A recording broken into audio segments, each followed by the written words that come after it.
The Prince of Wales has initiated a quiet revolution who viewed the role of heir apparent as a pulpit for societal reform. William seeks a sanctuary within the institution. He is defined by a domestic equilibrium, a prince whose primary objective is the stability of the private core. This is the emergence of the normalizer. To understand the magnitude of this shift, one must look back at the king during his own tenure as Prince of Wales. At William's age, Charles was a figure of intellectual friction, a radical heir relentlessly challenging the status quo. Charles used the weight of his future crown as a battering ram against the apathy of the era, from architectural standards to environmental collapse. William, by contrast, eschews this radicalism for a tonal evolution. His strategy is one of soft power, prioritizing the continuity of the lineage over the disruption of public discourse. It is a calculated retreat into the private. By prioritizing the father over the agitator, William attempts to bridge the gap between the mystic and the mundane. Yet, history suggests that the crown survives on its distance, not its relatability. The pursuit of a normal life within a 1,000-year-old hereditary system is more than a personal preference. It is a fundamental gamble with the very nature of sovereignty.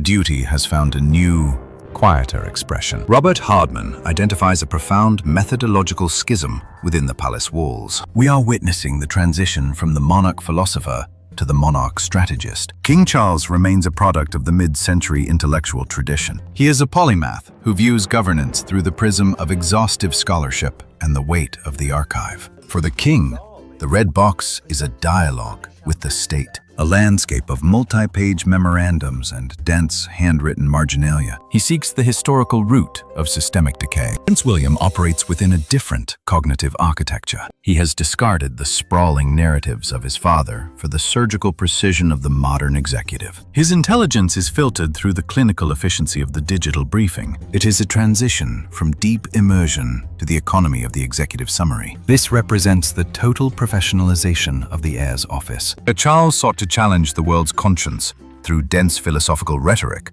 William intends to manage the institution through operational pragmatism. One prioritizes the depth of the inquiry, the other, the speed of the result. The era of the outspoken royal polymath is yielding to a regime of high-level information management. The House of Windsor is being recalibrated for a colder, faster century. It is the end of the sovereign as a public intellectual. In his place stands a pragmatic guardian of the functional status quo.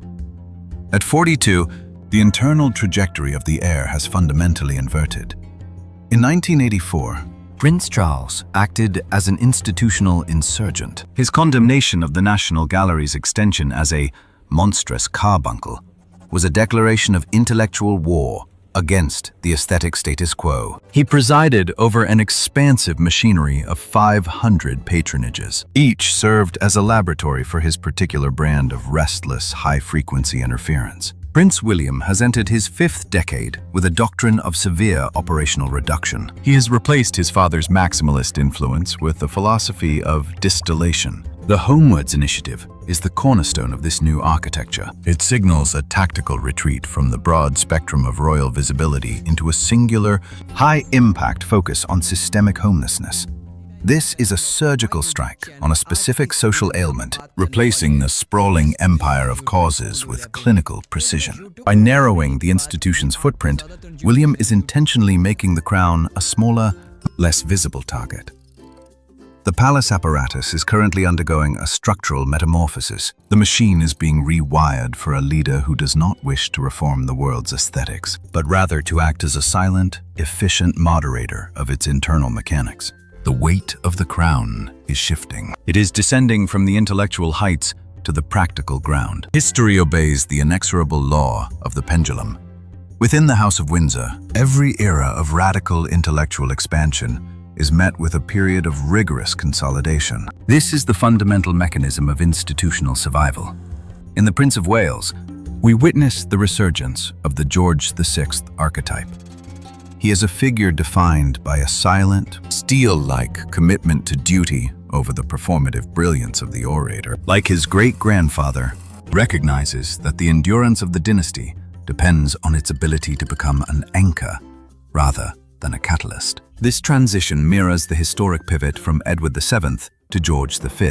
While the continental empires of the Romanovs and Hohenzollerns collapsed under the weight of intellectual distance and disconnected grandeur, George V secured the British throne through a calculated embrace of the ordinary. He offered the nation a predictable, domestic, steadying hand, while thrones across Europe were being dismantled. William is executing a similar geopolitical maneuver. By retreating from the activist legacy of his father, he is repositioning the monarchy as a protector of the institutional equilibrium. It is a pattern familiar to the historian. Just as the sweeping reforms of Alexander II necessitated the protective stasis of Alexander III to preserve the autocracy, William's pragmatism acts as a corrective to Charles's restless vision. The institution is purging its radical impulses to ensure its longevity. In the cold calculus of sovereignty, stability is often purchased at the expense of visionary brilliance. The crown is no longer a pulpit. It is a fortress. The architectural shift toward the practical carries a silent, corrosive risk. By discarding the polymath's burden, the Prince of Wales faces an unprecedented institutional vacuum. The British throne has never survived as a corporate entity. It is a mystical union of history and symbolism. King Charles maintains a pedigree of restless inquiry, grounding his authority in the philosophical soil of the past. Prince William pursues the clinical efficiency of the executive summary. This transition risks the birth of the lightweight monarchy. There is a precarious line between modern streamlining and the erosion of the crown's role as the patron of high thought. The intellectual vanguard views this preference for bullet-point governance with mounting skepticism. To strip the institution of its radical intellectualism is to surrender its claim to cultural leadership. William is positioning himself as the CEO monarch. Yet, a chief executive is replaceable, a sovereign is not. By narrowing the royal footprint to measurable outcomes, he secures the machine, but endangers the mystique. The ghost of his father's expansive intellect remains a difficult, unfulfilled benchmark. History warns that once the monarchy becomes merely functional, it becomes optional. The weight of the crown is no longer measured in the depth of the inquiry, but in the speed of the result. In the pursuit of the mundane, the institution risks losing the divine. This is the ultimate cost of the quiet revolution. The final metamorphosis is complete. The sacred crown is being replaced by a secular management model. By purging intellectual friction, the prince renders the institution safe, but he simultaneously strips it of its metaphysical shield. A rational manager offers no spiritual sanctuary to a nation in search of transcendence. When the sovereign functions as a mere executive, the existential justification for hereditary power begins to evaporate. The crown risks becoming a background utility, functional and efficient, yet entirely devoid of wonder. This is the birth of the utility monarchy. In this clinical silence, the echo of eternity is being systematically muffled. We are witnessing an unprecedented historical gamble. The resolution will be binary.